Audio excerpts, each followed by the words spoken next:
आखिर सावन में ही शिवजी की पूजा क्यों की जाती है? जानिए असली रहस्य। सावन का महीना जब भी आता है, हर भक्त के हृदय में एक दिव्य उल्लास उमड़ पड़ता है। शिवालयों में घंटियों की आवाज गूंजने लगती है, कांवड़ यात्रा की ध्वनि हर दिशा में फैल जाती है और हर कोई जल अर्पण करके भोलेनाथ को प्रसन्न करने की कोशिश करता है। पर क्या कभी आपने सोचा है कि आखिर सावन में ही शिव जी की पूजा का इतना महत्व क्यों है? क्या केवल यही कारण है कि इस महीने में प्रकृति हरी भरी होती है, या इसके पीछे कोई गहरा आध्यात्मिक और पुराणों से जुड़ा रहस्य छिपा है?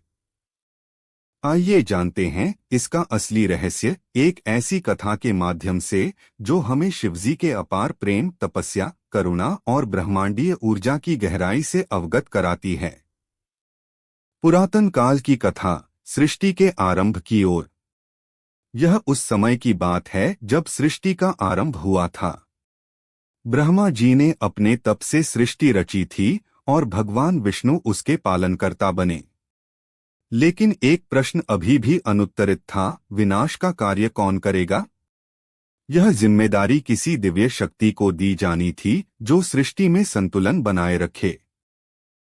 ब्रह्मा और विष्णु दोनों ने भगवान शिव से प्रार्थना की कि वे इस कार्य को स्वीकार करें।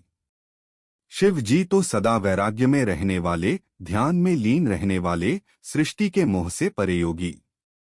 लेकिन सभी जीवों की रक्षा के लिए उन्होंने यह कार्य स्वीकार किया।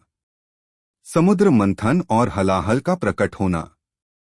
जब देवताओं और असुरों ने अमृत पाने के लिए समुद्र मंथन किया, तब उसमें सबसे पहले जो वस्तु निकली वह थी विष, जिसे हलाहल कहा गया। यह विष इतना भयानक था कि उसकी ज्वाला से तीनों लोक जलने लगे। देवता दानव सभी भयभीत हो गए। तब सबने भगवान शिव को पुकारा, हे नीलकंठ, रक्षा करें। शिव जी तुरंत समुद्र के किनारे आए और एक क्षण भी विलंब किए बिना संपूर्ण हलाहल विष को अपने कंठ में धारण कर लिया। न तो निगला न ही त्यागा। यह विष उनके कंठ में स्थिर हो गया और इसी कारण उनका गला नीला पड़ गया और वे नीलकंठ कहलाए। लेकिन इस विष के प्रभाव से शिव जी का शरीर जलने लगा। समस्त देवताओं, ऋषियों और गणों ने उनकी आराधना शुरू की। ठंडी हवाओं, जल और फूलों से उन्हें शांत करने का प्रयास किया गया। वही काल था सावन का। सावन की ऋतु में शिव तांडव और करुणा का स्वरूप। सावन का समय वर्षा का होता है। प्रकृति जल से भर जाती है, वायुमंडल शीतल हो जाता है। हलाहल विष की अग्नि को शीतल करने के लिए गंगाजल शिवलिंग पर अर्पित किया जाने लगा। सभी देवताओं और ऋषियों ने प्रतिज्ञा ली कि इस मास में शिव जी की विशेष पूजा करके उन्हें प्रसन्न करेंगे। यही वह काल था जब माता पार्वती ने भी तपस्या शुरू की थी। उन्होंने हिमालय पर बैठकर कई वर्षों तक केवल वायु और जल पर रहकर तप किया। उनका उद्देश्य था शिव जी को पति रूप में प्राप्त करना। सावन के महीने में पार्वती जी ने सबसे कठोर तप किया और इसी कारण यह महीना स्त्रियों के लिए भी अत्यंत पवित्र माना जाता है, विशेषकर जो स्त्रियां अच्छे वर की कामना करती हैं। पार्वती जी की तपस्या और वरदान।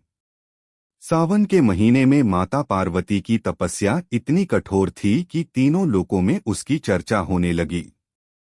तब से प्रसन्न होकर भगवान शिव ने उन्हें दर्शन दिए और कहा, हे पार्वती, तुमने जो तप किया है वह समस्त ब्रह्मांड में अनुपम है। तुमने जिस श्रद्धा, प्रेम और धैर्य के साथ मुझे अपनाने की कामना की है, मैं उसे अस्वीकार नहीं कर सकता।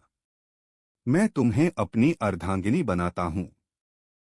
वही क्षण था जब ब्रह्मा, विष्णु, नारद, इंद्र और समस्त ऋषियों ने आकर पार्वती का कन्यादान किया।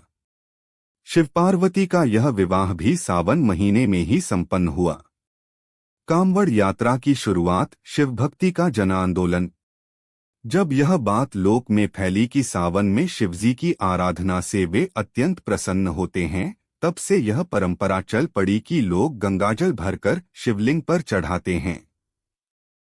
यह परंपरा आगे चलकर कांवड़ यात्रा के रूप में प्रसिद्ध हुई। लाखों शिवभक्त इस महीने में नंगे पांव कठिन मार्गों से गुजरते हुए जल लेकर अपने शिवालय पहुंचते हैं। इस यात्रा का मूल उद्देश्य होता है पवित्र जल से शिव जी को शीतल करना, उन्हें प्रसन्न करना और उनके आशीर्वाद से जीवन को सफल बनाना। शिव के पंचतत्व स्वरूप और प्रकृति से संबंध। सावन केवल जल की बरसात नहीं है, यह धरती की आत्मा को तृप्त करने का समय है। शिव जी को पंचतत्वों का स्वामी माना जाता है, अग्नि, वायु, जल, पृथ्वी और आकाश। जब ये तत्व संतुलन में होते हैं तभी जीवन फलता फूलता है। सावन का महीना जल और वायु का संगम है, दोनों शिव जी को प्रिय हैं। जल उन्हें विष की ज्वाला से शीतलता देता है और वायु उनके तांडव में गति भरती है। इसी कारण हर कोई इस महीने में शिवजी को बिल्वपत्र, गंगाजल, दही, शहद, घी, दूध और जल चढ़ाकर उन्हें पंचामृत अर्पित करता है। ये सारी वस्तुएं उन्हें उनके कष्ट से मुक्ति दिलाने के प्रतीक हैं।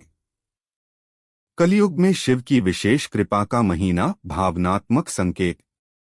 कलयुग में भक्ति बहुत कठिन है, लेकिन शिवजी इतने सरल और कृपालु हैं कि एक बिल्वपत्र, एक जलधारा और एक सच्चे भाव से वे प्रसन्न हो जाते हैं। सावन का महीना इस कृपा का चरम रूप है। इस समय उनकी कृपा 7 गुना मानी जाती है। एक बार नारद मुनि ने भगवान से पूछा, प्रभु, जब कोई भक्त आपके पास पूरे वर्ष नहीं आता लेकिन सावन में केवल एक दिन जल चढ़ाता है, तो क्या आप उस पर भी कृपा करते हैं? शिव जी मुस्कराए और बोले, हे नारद, यदि कोई भक्त सच्चे भाव से केवल एक बूंद जल भी चढ़ाए और मन से हर हर महादेव बोले तो मैं उसके सारे पाप क्षमा कर देता हूँ। सावन में तो मैं स्वयं लोकों में विचरण करता हूँ और देखता हूँ कि कौन मुझे प्रेम से पुकारता है। शिवरात्रि और सोमवार का रहस्य। सावन के महीने में प्रत्येक सोमवार का विशेष महत्व होता है। यह दिन चंद्रमा का होता है और शिव जी के मस्तक पर चंद्रदेव विराजमान हैं। चंद्रमा को शीतलता का प्रतीक माना जाता है और यह वही शीतलता है जो हलाहल विश्व को संतुलन में रखती है। सावन की शिवरात्रि को विशेष फलदायक माना गया है। इस दिन व्रत, रात्रि जागरण, मंत्र जाप, शिवलिंग पर जलाभिषेक करने से व्यक्ति के सभी रोग, कष्ट और ग्रह दोष समाप्त हो जाते हैं। भावनात्मक पक्ष। एक वृद्धा की श्रद्धा। एक वृद्धा थी जिसका नाम था गौरा माई। उसका कोई परिवार नहीं था, केवल शिव जी का नाम ही उसकी दुनिया थी। हर सावन में वह नदी से बाल्टी में जल भरकर 2 कोस दूर मंदिर जाती थी। एक साल उसके पैर में चोट आ गई। लोग बोले, गौरा माई, इस साल मत जाओ, भगवान तो सब जानते हैं। लेकिन वह बोली, जब शिव जी विष पीकर भी मुस्कराए तो क्या मैं अपने थोड़े से दर्द से पीछे हट जाऊं? मैं अपने भोले बाबा को जल चढ़ाए बिना कैसे रह सकती हूं? वह चल पड़ी। रास्ते में गिर गई, लेकिन जब मंदिर पहुंची और जल चढ़ाया तो मंदिर का शिवलिंग दिव्य प्रकाश से भर उठा। पुजारी बोले, आज भगवान स्वयं इस वृद्धा के प्रेम से प्रसन्न हुए हैं। सावन के महीने में यदि प्रेम हो तो पूजा स्वीकार हो जाती है। सावन आत्मा और शिव का मिलन। यह महीना केवल मौसम का नहीं, आत्मा और परमात्मा के मिलन का प्रतीक है। इस महीने में प्रकृति खिल उठती है क्योंकि उसका प्रिय शिव प्रसन्न होते हैं।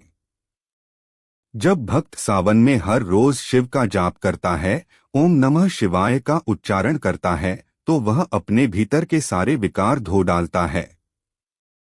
शिव जो सृष्टि के संहारक हैं, वही जीवन के निर्माता भी हैं।